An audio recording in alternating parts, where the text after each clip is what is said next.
okay? Paanong masarap? One day siguro papayag din siya. Kasi, you know, may mga siguro things kami na we have to settle our differences. Kumbaga, may mga hindi kami kumbaga, ang hirap explain na basta one day sana maging okay. I'm being hopeful and I'm optimistic na sana one day na makita ko rin siya.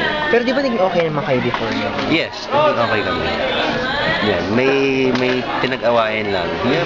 Kumbaga, hindi napagkasunduan lang na mga bagay. Magpapakasal ka na daw, totoo ba yun? Hindi. Hindi. Kasal na.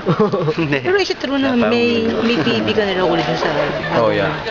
girlfriend mo? Kasi may ganung issue lumabas. Buntis. Yes, it's true. My girlfriend now is pregnant and we're happily expecting a baby girl next month. So that was never a secret. I just don't talk about it because I like my private life private. Pero hindi kaya yan ang dahilan kung bakit hindi maintindihan ni Jenny. Baka sabihin niya, kasi mas priority mo na raw ngayon yung girlfriend mo. Hindi naman. No.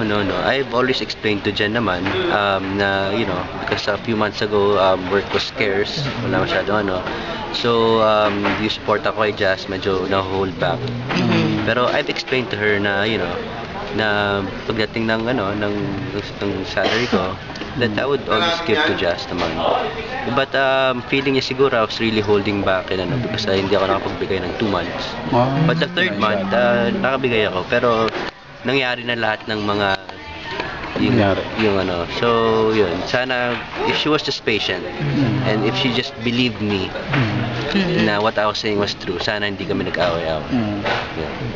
Okay, sana magkaayos. I still love, you know, I love my son very much. I love Jazz, I miss him, and I want to spend many days with him because I don't want him to grow up not knowing me. Pero nakikita mo pa rin daw yung anak mo, di ba? Kaya pinagbabawalan pa rin ni Jenny.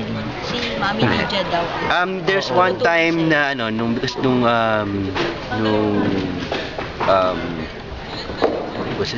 Christmas, gustong-gusto ko makita si Jess. Siyempre, it's been how many months na, sana Christmas naman, sana makita ko. So, tinext ko si Tita Lydia na kung pwedeng. Yeah. So, pinayagan niya naman ako, and but she spoke to me na hindi alam ni Jen. Ngayon alam niya na. Ngayon alam niya na. Pero I think Tita Lydia was honest naman After a while, sinabi niya rin kay Jen na punta ako doon. Which is the right thing to do. And Tita Lydia advised me na yung problema niyo na Jen, kayong dalawa lang ang makakaayos. So, I'm just waiting for the right timing na, you know, I have to approach Jen and tell her na we should talk and settle this. Pero the timing is very crucial for me. Parang gusto ko everything is okay. Yan, kung wala na siyang masyadong galit or whatever. I think naman Jen is grown up naman to know that I'm still the father of Jazz, and one day her heart will soften and allow me to see my son again.